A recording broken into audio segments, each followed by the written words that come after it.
Present perfect topic रहा ये, पढ़ाऊं मैं पढ़ने में तुम ध्यान देना।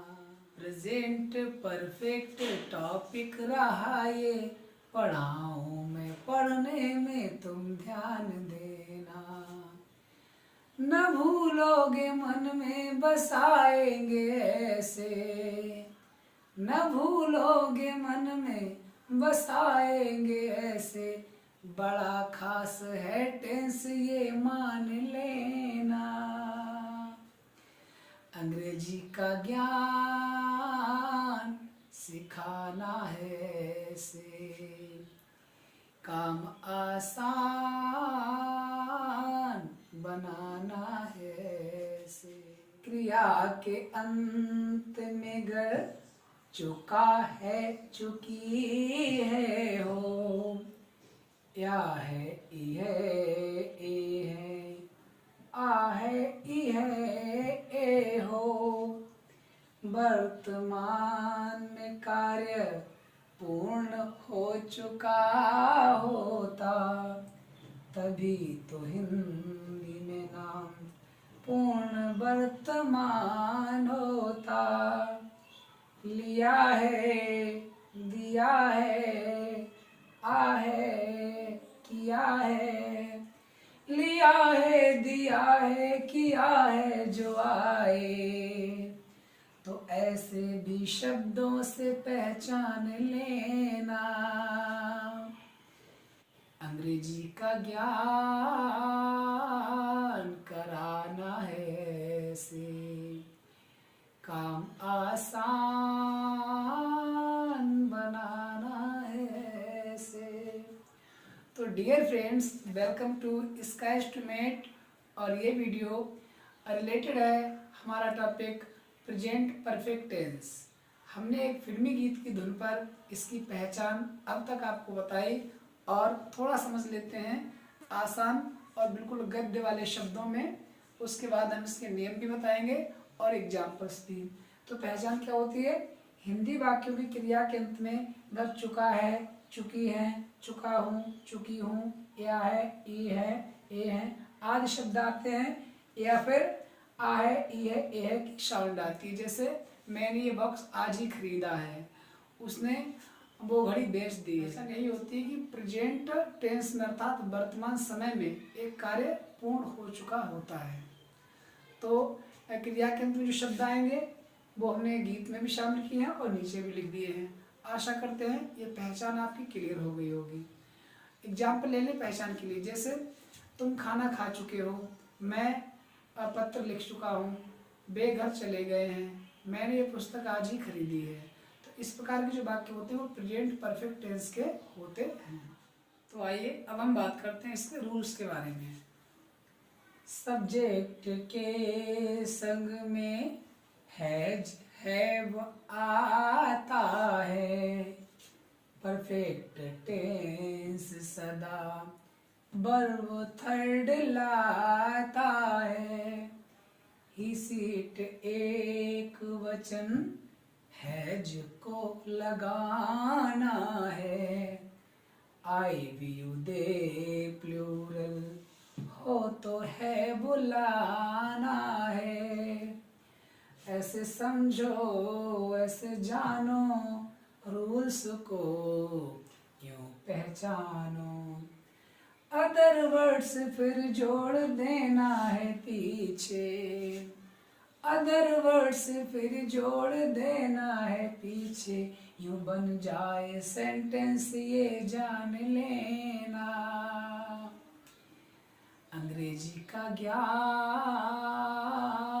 कराएंगे ऐसे, काम आसान बनाएंगे ऐसे। तो डियर स्टूडेंट्स, ये अब तक हमने बताया पहचान के लिए एक गाने के अंदाज में।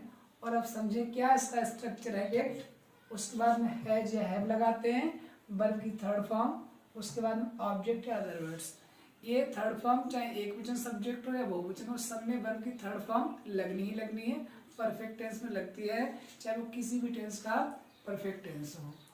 और मैंने लिख दिया है पे I we you they plural subject होता तो हैव का प्रयोग होता है, ही सी इट ना मेक विजन सिंगुलर सब्जेक्ट हो तो हैज का प्रयोग होता है। तो आई होप ये वीडियो यहाँ तक का आपके लिए समझ में आया होगा, पसंद भी आया होगा, और पसंद आया हो तो एक लाइक कर दें। और अब हम सीखेंगे कुछ एग्जाम्पल्स के द्वारा। एग्जाम्पल्स आपके लिए समझाएं। मैं बताना चाहूँगा स्ट्रक्चर जो अफर्मेटिव का मैंने बता दिया था, सब्जेक्ट प्लस हैज या हैव, उसके बाद वर्ब की थर्ड फॉर्म, उसके बाद अदर वर्ड्स आ जाएंगे। बात करें निगेटिव की, जो कि असर्टिव का ही पार्ट होता है, तो इसमें हम हैज या हैव के बाद नॉट लगा देंगे, बाकी स्ट्रक्चर सेम रहेगा। इंटरोगेटिव फर्स्ट टाइप होगा तो हैज या हैव, जो कि हेल्पिंग वर्ब है टेंस की, ध्यान रहे इसको हम पहले ले लेंगे सब्जेक्ट से पहले, उसके बाद में आगे का स्ट्रक्चर सेम रहेगा, लास्ट में क्वेश्चन मार्क लगा देंगे। और सेकंड टाइप इंटरोगेटिव होगा तो सबसे पहले क्वेश्चन वर्ड, उसके बाद में हैज या हैव, उसके बाद में सब्जेक्ट, उसके बाद वर्ब की third form, other words, last में क्वेश्चन मार्क। तो देखिए हमने ये कुछ सेंटेंस लिखे हैं, इनके लिए समझते हैं। मैं खाना खा चुका हूँ, मैं खाना खा चुका हूँ, तो सब्जेक्ट क्या होगा, मैं की आई, और आई के साथ मैंने बताया क्या आता है, have eaten the food, I have eaten the food. I hope ये आपके लिए समझ में आ गया होगा। मैं खाना नहीं खा चुका हूँ, इसी वाले सेंटेंस का ये नेगेटिव फॉर्म है, तो मैं खाना नहीं खा चुका हूँ, आई हैव नॉट। ये जो सेंटेंस था इसमें हमने क्या ऐड कर दिया, not, I have not eaten the food. वह तुम्हें निमंत्रित कर चुकी है। अब ये जो हमारा सेंटेंस है इसमें क्या है कि ये अफर्मेटिव है, लेकिन इसमें हमने सब्जेक्ट ले लिया सिंगुलर, जिसके साथ में हैज का प्रयोग किया है। वह तुम्हें निमंत्रित कर चुकी है, तो सब्जेक्ट प्लस हैज या हैव, वर्ब की थर्ड फॉर्म और ऑब्जेक्ट। वह तुम्हें निमंत्रित कर चुकी है, सी हैज इनवाइटेड यू। हमने ताजमहल नहीं देखा है। अब ये जो बी है सब्जेक्ट, ये हमारा प्लूरल कैटेगरी का, उसके साथ में हैव का प्रयोग होगा। वी हैव नॉट, सी की third form, seen the Taj Mahal. क्या तुमने भूत देखा है, क्या तुमने भूत देखा है, तो इसमें क्या शब्द पहले आ गया, first type interrogative helping verb has या हैव, यू के साथ में हैव आएगा तो हमने हैव ले लिया पहले। Have you seen a ghost, बाद में क्वेश्चन मार्क लगाना ना भूलें।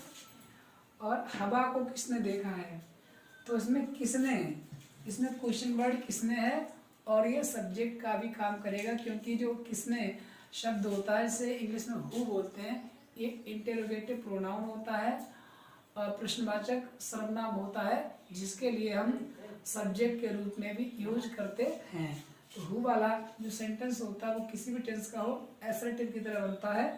तो सब्जेक्ट आ गया हु, उसके बाद में हेल्पिंग वर्ब हैज, देखना की third form seen the wind. हवा को किसने देखा है, हवा को किसने नहीं देखा है, तो यहाँ पे हैज के बाद में नॉट आ जाता है। तुम्हारे भाई ने मुझे क्यों नहीं बुलाया है, इसमें सबसे पहले क्वेश्चन वर्ड क्यों की हो गया वाई, उसके बाद में हैज हेल्पिंग वर्ब, और इसमें जो सब्जेक्ट है वो तुम्हारा भाई है, और तुम होता तो हैव लगाते, लेकिन तुम्हारा भाई है जो कि सिमिलर सब्जेक्ट को डिनोट करता है, तो इसके यहाँ पे हैज का प्रयोग होगा। वाई हैज योर ब्रदर, उसके बाद नॉट का प्रयोग, कॉल्ड मी।